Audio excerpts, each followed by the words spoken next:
Assalamualaikum warahmatullahi wabarakatuh. Nama saya Indarwati Aulia Rahmani, NPM 720212995. Di sini saya akan membacakan hasil resum saya mengenai pajak penghasilan umum pada pertemuan yang ke-9. Penghasilan sendiri adalah setiap tambahan kemampuan ekonomis yang diterima atau diperoleh wajib pajak, baik yang berasal dari Indonesia maupun dari luar Indonesia yang dapat dipakai untuk konsumsi atau untuk menambah kekayaan wajib pajak yang bersangkutan dengan nama dan dalam bentuk apapun. Poin penting PP nomor 46 tahun 2013 yang harus dipahami pada pemilik usaha, yaitu Peraturan Pemerintah nomor 46 tahun 2013 memuat tentang diberlakukannya tarif PPh final 1% yang ditujukan kepada wajib pajak pribadi dan badan yang memiliki penghasilan dengan omset usaha di bawah 4,8 miliar dalam 1 tahun. Pungutan atas pajak tersebut diatur dalam PP nomor 46 tahun 2013 sehingga penting bagi Anda pemilik usaha untuk memiliki peraturan tersebut. Selanjutnya, dalam Peraturan Pemerintah nomor 46 tahun 2013 tersebut dipaparkan poin-poin sebagai berikut. Yang pertama, besar penghasilan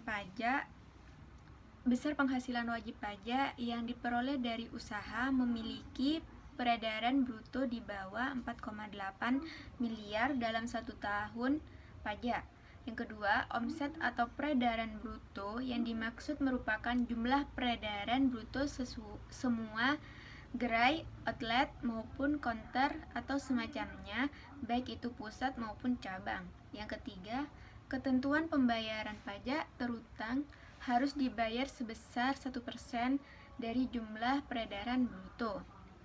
Melalui peraturan tersebut, bentuk-bentuk usaha dagang dan jasa seperti kios, toko, lontong-kelontong, warung makan, salon, dan sebagainya harus disetorkan pajak atas penghasilan yang diperoleh dari penjualan tersebut. Selanjutnya, subjek pajak, non-subjek pajak, dan non-objek pajak dalam PPh nomor 46 tahun 2013. Yang pertama, berdasarkan Peraturan Pemerintah nomor 46 tahun 2013, yang dimaksud subjek pajak adalah orang pribadi dan badan yang menerima penghasilan dari usaha dengan peredaran bruto di bawah 4,8 miliar dalam 1 tahun pajak. Wajib pajak mengikuti jangka waktu 1 tahun pajak sesuai dengan kalender kecuali jika wajib pajak tersebut menggunakan tahun buku lain yang berbeda dengan tahun kalender. Yang kedua, sementara yang dimaksud sebagai non-pajak dalam Peraturan Pemerintah nomor 46 tahun 2013 adalah orang pribadi yang menjalankan aktivitas perdagangan atau jasa yang menggunakan sarana bongkar pasang serta memanfaatkan tempat umum. Aktivitas perdagangan atau jasa yang dimaksud tersebut perdagangan asongan, pedagang keliling, warung tenda kaki lima, dan lain sebagainya. Selanjutnya, non-subjek pajak lainnya adalah badan yang belum beroperasi secara komersial atau beroperasi dalam jangka waktu 1 tahun setelah beroperasi komersial, tetapi telah menerima peredaran bruto lebih dari 4,8 miliar.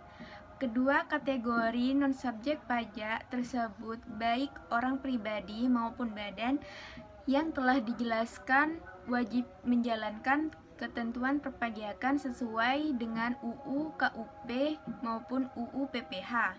Selanjutnya yaitu pengecualian untuk non-objek pajak berdasarkan PP nomor 46 tahun 2013.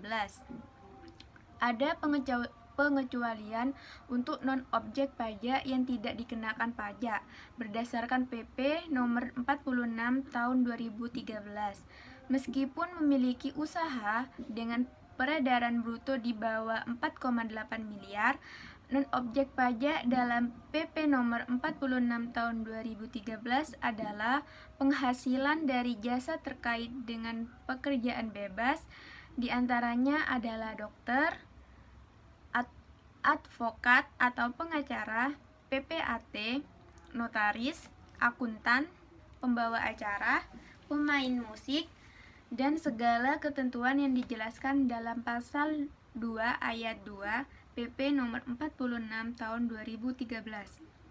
Usaha perdagangan barang maupun jasa dikenakan PPh final yang diatur dalam pasal 4 ayat 2, contohnya adalah usaha sewa kamar. Ya, selanjutnya tujuan PP untuk meringankan para pengusaha kecil, yaitu beberapa aturan yang diberlakukan pemerintah mengenai perpajakan di Indonesia terus diperbaharui berdasarkan kebutuhan dan kondisi masyarakat serta negara. Salah satunya adalah PP 46 tahun 2013. PP ini dibuat untuk mengatur besarnya pajak yang perlu dibayarkan oleh para wajib pajak badan. Pajaknya sendiri bersifat final. Besaran juga disesuaikan dengan kondisi usahawan. Lalu ketentuan pajak penghasilan yang diatur dalam peraturan pemerintah atau PP nomor 46 tahun 2013 merupakan kebijakan pemerintah yang mengatur mengenai pajak penghasilan atau penghasilan dari usaha yang diterima atau diperoleh wajib pajak yang memiliki peredaran bruto tertentu. Penghasilan yang dibayar berdasarkan PP nomor 46 tahun 2013 dilaporkan dalam SPT tahunan PPh pada kelompok penghasilan yang dikenai pajak final atau bersifat final. Selanjutnya, tujuan pemerintah memberlakukan PP 46. Yang pertama yaitu untuk memberikan kemudahan dan penyederhanaan aturan perpajakan. Yang kedua, mengedukasi masyarakat untuk tertib administrasi. Yang ketiga, mengedukasi masyarakat untuk transparansi.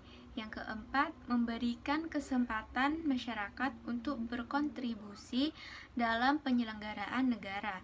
Yang kelima, kemudahan bagi masyarakat dalam melaksanakan kewajiban perpajakan.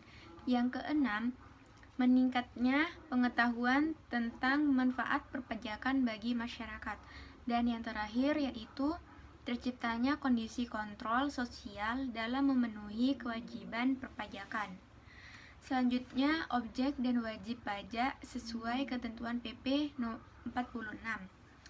Yang pertama, objek pajak dikenai pajak penghasilan berdasarkan ketentuan PP nomor 46 tahun 2013, yaitu penghasilan dari usaha yang diterima atau diperoleh wajib pajak dengan peredaran bruto atau omset yang tidak melebihi 4,8 miliar dalam 1 tahun pajak.